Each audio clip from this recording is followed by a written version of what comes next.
প্রিয় চাকরি প্রত্যাশী ভাই বোনেরা, বন অধিদপ্তরে একটি বড় নিয়োগ বিজ্ঞপ্তি কিন্তু চলমান আছে। তো এখানে আপনারা সকলে আবেদন করতে পারবেন সারা বাংলাদেশ থেকে।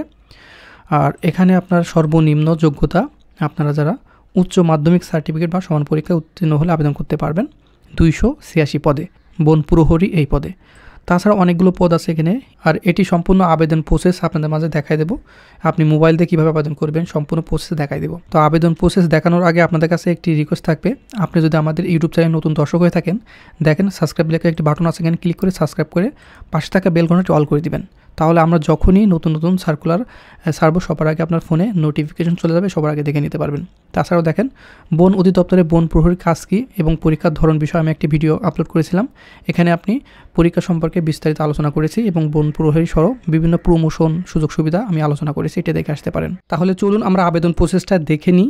তো আপনারা গুগলে সার্চ দিবেন এখানে ccffd.teletalk.com/bd, এখানে সার্চ দিয়ে কিন্তু অফিসিয়াল ওয়েবসাইটটি পেয়ে যাবেন। আপনারা দেখতে পাচ্ছেন এটি। প্রথমে আপনারা যে লিঙ্কটি দেখতে পাচ্ছেন এটা কিন্তু সার্কুলার লিঙ্ক, এখানে ক্লিক করলে আপনি সার্কুলারটি দেখে নিতে পারবেন। এখানে আপনি কোন পদে আবেদন করতে চান প্রথমে আপনি দেখে নেবেন। তারপরে যেটা অ্যাপ্লিকেশন ফর্ম, এখানে ক্লিক করলে আপনারা 4টা পদে এখানে লোক নিচ্ছে। তো আপনারা যারা বন প্রহরী এখানে আবেদন করতে চান, এখানে ক্লিক করে নেক্সটে দিবেন। দেওয়ার পরে 2টা অপশন আসবে, ইয়েস অথবা নো। আপনি নোতে ক্লিক করে নেক্সটে দিবেন। দেওয়ার পরে দেখবেন এখানে সুন্দর একটি আবেদন ফর্ম চলে এসেছে। তো প্রথমে আমি বলে দিই, নেম অফ দ্য পোস্ট, আপনি যে পদে আবেদন করতে চান সেই পদের নাম উপরে থাকবে। ফরেস্ট গার্ড মানে বন প্রহরী, ইংরেজিতে ফরেস্ট গার্ড আর বাংলায় বন প্রহরী। প্রথমে অ্যাপ্লিকেন্ট নেম, আপনি আবেদন করছেন, আপনার নাম ইংরেজিতে দিবেন বড় অক্ষরের। তারপর আবেদনকারীর নাম বাংলায়, আপনার নাম বাংলায় লিখে দিবেন। তা ফাদার্স নেম ইংরেজিতে দিবেন, তারপরে পিতার নাম বাংলায়, আপনার এখানে বাংলায় লিখে দিবেন। তারপর মাদার্স নেম, আপনার মায়ের নাম এখানে ইংরেজিতে লিখে দিবেন, তারপরে বাংলায় লিখে দিবেন। তারপর ডেট অফ বার্থ, আপনার যে জন্ম নিবন্ধন অথবা এনআইডি কার্ড অথবা আপনার যে সার্টিফিকেট আছে সার্টিফিকেটে যে জন্ম তারিখ আছে সেটা অনুযায়ী এখানে দিয়ে দিবেন। তারপরে রিলিজিয়ন, আপনি কোন ধর্মের অনুসারী সেই ধর্মটি আপনার নিজ নিজ ধর্মের এখানে সিলেক্ট করে দিবেন। তারপরে জেন্ডার, আপনি মেল হলে মেল, না হলে ফিমেল হলে ফিমেল সিলেক্ট করে দিবেন। তারপরে ন্যাশনাল আইডি কার্ড, আপনারা অনেকেই প্রশ্ন করেছিলেন আমার ন্যাশনাল আইডি কার্ড নাই, আমি কি আবেদন করতে পারবো কি না। এখানে এনআইডি কার্ড বাদেও আবেদন করতে পারবেন। যাদের এনআইডি কার্ড আছে তারা অবশ্যই ইয়েস দিয়ে আপনার এনআইডি কার্ডটি বসাই দিবেন। আর যাদের এনআইডি কার্ড নাই এখানে নো দিয়ে দিবেন। এবং অবশ্যই আপনাদের বার্থ রেজিস্ট্রেশন নাম্বার থাকতে হবে ক্ষেত্রে। বার্থ রেজিস্ট্রেশন নাম্বার এখানে ক্লিক করে অবশ্যই ইয়েস দিয়ে আপনার যে জন্ম নিবন্ধন নাম্বার আছে এখানে বসাই দিবেন। তারপরে পাসপোর্ট আইডি যদি থাকে দিবেন, না হলে নো দিয়ে দিবেন। তবে ম্যারিটাল স্ট্যাটাস, আপনারা অনেকেই বলেছিলেন বিবাহিত আবেদন করতে পারবো কিনা। এখানে বিবাহিত অবিবাহিত উভয় আবেদন করতে পারবেন, কোনো সমস্যা নেই। যদি সিঙ্গেল হন সিঙ্গেল সিলেক্ট করবেন, আর যদি ম্যারিড হন অবশ্যই সিলেক্ট করার পরে একটি ঘর আসবে স্পাউস নেম। এই স্পাউস নেমের এখানে আপনি যদি পুরুষ ক্যান্ডিডেট হয়ে থাকেন, যদি আবেদন করে থাকেন, আপনার স্ত্রীর নাম এখানে বসাই দিবেন। আর যদি আপনি মহিলা প্রার্থী হয়ে থাকেন আপনার স্বামীর নাম এই ঘরে লিখে দিবেন। আর সবচেয়ে বেশি ইম্পর্টেন্ট মোবাইল নাম্বার, এখানে আপনার যে সোশ্যাল মোবাইল নাম্বার আছে এখানে কিন্তু 2টা ঘরে আপনার একই নাম্বার বসাই দিবেন। আপনার যে নাম্বার সবসময় ব্যবহার করেন, SMS আসলে যাতে আপনি বুঝতে পারেন, অ্যাডমিট কার্ড আসার আগে আপনি বুঝতে পারেন, সেই নাম্বারটি এখানে বসাই দিবেন। আর এই আবেদনটি আপনি আপনার ফোন থেকে কিন্তু করতে পারবেন। আমি যে প্রসেস দেখাই দিচ্ছি আপনি নিজে আমার ভিডিওটি আপনি ফোনে দেখছেন, অবশ্যই ওই ফোন থেকে আপনি এই আবেদনটি করতে পারবেন। আমার দেখানো অনুযায়ী করতে পারবেন। তারপরে আপনি যদি ইমেল থাকে দিবেন, না হলে দেওয়ার দরকার নাই। কোটা এখানে আপনি যদি থাকে দিবেন, না হলে নট অ্যাপ্লিকেবল করে দিবেন। তারপরে ডিপার্টমেন্টাল স্ট্যাটাস, আপনি যদি এই ডিপার্টমেন্টে চাকরি করেন তাহলে দিবেন, না হলে নট অ্যাপ্লিকেবল বসাই দিবেন। তারপরে ঘরটি হচ্ছে প্রেজেন্ট অ্যাড্রেস মানে বর্তমান ঠিকানা, এবং পার্মানেন্ট অ্যাড্রেস মানে স্থায়ী ঠিকানা। প্রেজেন্ট অ্যাড্রেসে অবশ্যই কেয়ার অফে আপনার আব্বুর নাম দিবেন, না হলে আপনার বড় ভাই, না হলে আপনার স্বামীর নাম দিয়ে দিবেন এখানে। আর ভিলেজ, রোড, হাউস, ফ্ল্যাট, এখানে আপনি যদি গ্রামের বাসিন্দা হন আপনার গ্রামের নাম উল্লেখ করে দিবেন, এবং আপনি শহরের যদি বাসিন্দা হয়ে থাকেন আপনার রোড, ফ্ল্যাট এবং হাউসের নাম এখানে উল্লেখ করে দিবেন। তারপরে আপনি কোন জেলা থেকে আবেদন করছেন এখানে আপনার নিজ জেলা এখানে সিলেক্ট করে দিবেন। তারপরে উপজেলা, আমি কোন উপজেলা থেকে আপনি আবেদন করছেন আপনার উপজেলার নামটি এখানে বসাই দিবেন।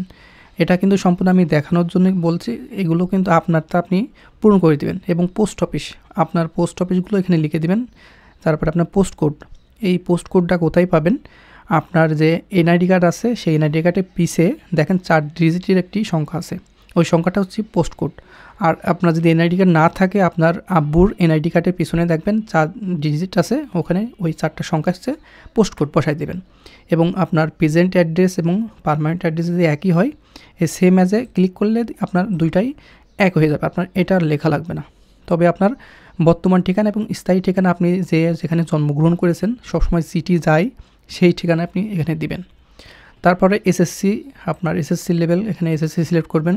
তারপর রোল নাম্বার, এখানে আপনার এসএসসি রোল নাম্বারগুলো দিয়ে দিবেন। তারপর কোন গ্রুপ থেকে আপনি পাস করেছেন, আপনি আর্টস, কমার্স, সায়েন্স কিংবা আপনি আদার্স হলে আদার্সের অপশনসে আপনার সেই গ্রুপের নাম এখানে লিখে দেবেন। তার বোর্ড, আপনি কোন বোর্ডের আওতায় পাস করেছেন সেটি আপনি সিলেক্ট করে দেবেন। আপনার বোর্ডটা রেজাল্ট আউট অফ 5, তারপরে এই ঘরে আপনার জিপিএটি অবশ্যই লিখে দেবেন। তো পাসিং ইয়ার, আপনি কোন সালে পাস করেছেন সেই সালটি এখানে উল্লেখ করে দিবেন। অবশ্যই এই সালটি আপনি কোথায় পাবেন, আপনার এসএসসি যে সার্টিফিকেট আছে সেই সার্টিফিকেটে কিন্তু এই সালটা উল্লেখ আছে, সেখানে দেখে নেবেন। তারপর আপনার এইচএসসি পূরণ করবেন সেমভাবে আমি দেখানো অনুযায়ী এইচএসসিগুলো আপনি সম্পূর্ণভাবে পূরণ করবেন। তারপরে ইফ অ্যাপ্লিকেবল, আপনি যদি অনার্স পাস করে থাকেন এখানে ক্লিক করে অনার্সের ঘরগুলো সুন্দর করে বসাই দেবেন। আপনি যদি মাস্টার্স পাস করে থাকেন এখানে ইফ দিয়ে আপনার মাস্টার্সের ঘরগুলো পূরণ করে দিবেন। আরেকটি বিষয় ইম্পর্টেন্ট, সেটি হচ্ছে do you have minimum height 163 centimetre, মানে আপনার হাইট 163 সেন্টিমিটার আছে কিনা, যদি থাকে আপনি অবশ্যই ইয়েস দিবেন। তবে 163 সেন্টিমিটার মানে 5 ফুট 4 ইঞ্চি, আপনি কি 5 ফুট 4 ইঞ্চি আছেন, অবশ্যই ইয়েস দিবেন। এবং আপনি কতটুকু বর্তমান আপনি হাইট আছেন সেটা আপনি উল্লেখ করে দেবেন, 5 ফুট 6 ইঞ্চি হলে আপনি বসাই দিবেন। তারপরে do you have minimum chest size 76 centimetre, মানে আপনার বুকের মাপ 76 সেন্টিমিটার মানে সর্বনিম্ন 30 ইঞ্চি আছে কিনা, যদি থাকে ইয়েস দিবেন। আর এখানে আপনার বর্তমান কতটুকু আছে উল্লেখ করে দিবেন, আপনারটা আপনি মেপে উল্লেখ করে দিবেন।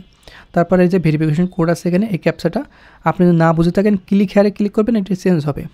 যতবার চেঞ্জ করবেন আপনি যখন বুঝবেন যে আমি বুঝতে পারছি তখন আপনি এটা সম্পূর্ণ নির্ভুলভাবে টাইপ করবেন এই ঘরে, ঠিক আছে। টাইপ করার পরে তারপরে একটা চেক বক্স আছে এখানে ক্লিক করে সাবমিটে ক্লিক করে দিবেন। সাবমিটে ক্লিক করার পরে আপনার কিন্তু আবার প্রিভিউ আসবে, আপনার অ্যাপ্লিকেশন প্রিভিউ। আপনি সম্পূর্ণ নাম, ঠিকানা, আপনার প্রেজেন্ট অ্যাড্রেস এবং পার্মানেন্ট অ্যাড্রেস, তারপরে আপনার SSC roll number, registration number সব কিছু আপনি দেখতে পারবেন এখানে। এবং সম্পূর্ণ নির্ভুলভাবে দেখে এই যে চুজ ফাইল, আপনি এখানে প্রথমে আপনার ছবি আপলোড দেবেন এখান থেকে, তারপরে সিগনেচার। এই ছবি এবং সিগনেচার কোথায় পাবেন, আপনি যে কোনো কম্পিউটার দোকান থেকে গিয়ে ছবি এবং সিগনেচারটা করে নিয়ে আসবেন, কারণ এই ছবি এবং সিগনেচার আপনার চাকরি না হওয়ার আগ পর্যন্ত আপনার লাগবে। আপনি যদি ফোন থেকে আবেদনটি করতে চান, একবার আপনি এই ছবি এবং সিগনেচারে আপনার কম্পিউটার দোকান থেকে করে নিয়ে আসলে বারবার আপনি ফোন থেকে আপনি এই একই ছবি এবং একই সিগনেচার সম্পূর্ণ যে কোনো সার্কুলার আসবে সেখানে আপনি আপলোড করতে পারবেন। সেজন্য এই ছবি এবং সিগনেচার আপনার ফোনের গ্যালারিতে কম্পিউটার দোকান থেকে করে নিয়ে সেভ করে রাখবেন, যাতে আপনি নেক্সট যে কোনো সার্কুলার দিলে আপনি নিজে নিজে আবেদন করতে পারেন আর কোনো সমস্যার যেন না হয়। এই সাইজের আপনার করে নিয়ে আসবেন। এই ছবি এবং সিগনেচার আপলোড দেওয়ার পরে একটি চেক বক্স আছে এখানে ক্লিক করে দিবেন, ক্লিক করে সাবমিট দেবেন। সাবমিট দিলে কিন্তু আপনার আবেদনটি সাবমিট হয়ে যাবে এবং সম্পূর্ণ আবেদনটি আপনি দেখে নিতে পারবেন এবং আপনি একটি ইউজার আইডি পাবেন। আবেদন ফর্মে একটি ইউজার আইডি পাবেন, সেই আইডিতে অবশ্যই আপনার টেলিটক সিম দিয়ে এই আবেদনের পেমেন্ট ফি করে দিতে হবে। আর এখানে পেমেন্টের জন্য আপনার 1 নম্বর পদের জন্য 168 টাকা কাটা হবে, 2 থেকে 3 নম্বর পদের জন্য আপনার সর্বমোট 112 টাকা কাটা হবে এবং আপনার যে বন প্রহরী সেটা মোটে 56 টাকা কাটা হবে। টেলিটক সিম বাদে কিন্তু এটি পেমেন্ট করতে পারবেন না, মানে আপনার আবেদনটি সম্পূর্ণ হবে না। আপনি সম্পূর্ণ অনলাইনে সাবমিট করলেন কিন্তু পেমেন্ট করলেন না, আপনার আবেদনটি কিন্তু সম্পূর্ণ হলো না। পেমেন্ট করার পরে আপনি যদি ইউজার আইডি এবং পাসওয়ার্ড পেয়ে থাকেন তাহলে বুঝবেন যে আপনার আবেদনটি সম্পূর্ণ হয়েছে। আপনি নিজে নিজে এই এসএমএসটা দিতে চাইলে অবশ্যই আপনার টেলিটক সিম থাকা লাগবে। টেলিটক সিম না থাকে তাহলে আমাদের সাথে যোগাযোগ করবেন, আপনার এই পেমেন্টটা আমরা করে দেবো, সমস্যা হবে না। তো আপনি নিজে নিজে করতে হলে এখানে প্রথমে এসএমএস এবং দ্বিতীয় এসএমএস কীভাবে দিবেন একটু দেখে নেবেন, এভাবে দিলে আপনার পেমেন্টটি করতে পারবেন। তো বন্ধুরা, বন অধিদপ্তরের আবেদন বিষয়ে সম্পূর্ণ A to Z আলোচনা করার চেষ্টা করলাম আপনাদের মাঝে। এই আবেদন প্রক্রিয়া সম্পর্কে আর যদি কোনো তথ্য জানার থাকে অবশ্যই এই ভিডিও কমেন্ট বক্সে আপনার সমস্যাটি লিখে দিবেন, আপনার সমস্যাটি রিপ্লাই দেওয়ার চেষ্টা করবো ইনশাআল্লাহ। তবে বন প্রহরী কিন্তু এর পদোন্নতি আছে, আপনার ছোট মনে করেও যেন এখানে ভুল করবেন না, আবেদন করবেন। আর এখানে কিন্তু পদোন্নতি হবে, মানে আপনি যে পদে এই বন প্রহরীর পরে আপনার কিন্তু বন ফরেস্ট অফিসার পদে আপনার পদোন্নতি হবে, ঠিক আছে। আপনার যোগ্যতা অনুযায়ী পদোন্নতি করা হবে। সিট খালি অনুযায়ী পদোন্নতি করা হবে, আপনি যে রাউন্ডে থাকবেন সেই রাউন্ডের আন্ডারে পদোন্নতি হবে, ঠিক আছে। সেই ক্ষেত্রে আপনার ভালো করে প্রিপারেশন নেবেন এখন থেকে, এটা কিন্তু যাতে আপনি পরীক্ষার আগে একটি ভালো প্রিপারেশন হয়ে যায়, যাতে পরীক্ষা দিলে আপনি বুঝতে পারবেন যে না আমি পরীক্ষা দিব, আমার একটা ভালো লাগা কাজ করবে, ঠিক আছে। তো বন্ধুরা ভালো থাকবেন, সুস্থ থাকবেন, দেখা হবে নেক্সট আকর্ষণীয় জব সার্কুলার এবং শিক্ষামূলক তথ্য নিয়ে।